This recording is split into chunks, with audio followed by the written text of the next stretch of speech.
ay tungkus kulal bayayo nagdi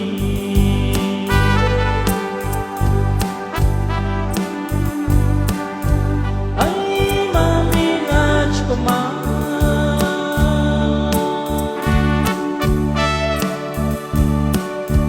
ay tungwaliyayla ay tungkus kulal bayayo nagdi kulwakal Toksinaj koma Yinchite chaku Shulzan yailati Kolwakan Toksinaj koma Yinchite chaku Shulzan yailati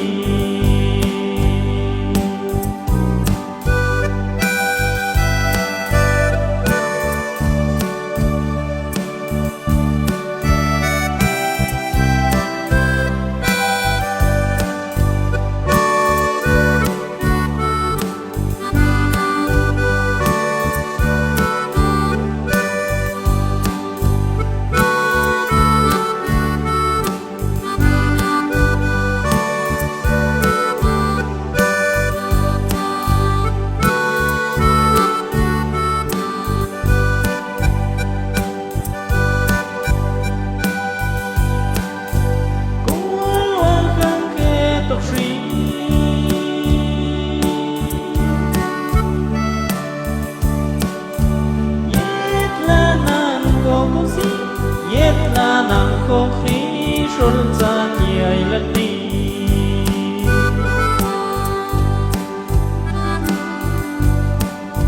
Kulwakan Tokshi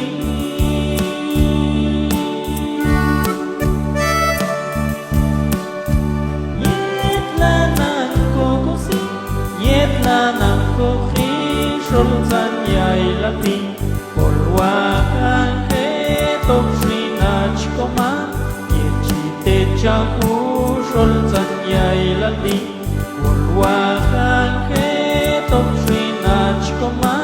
Yinchite chaku Shulzan yailati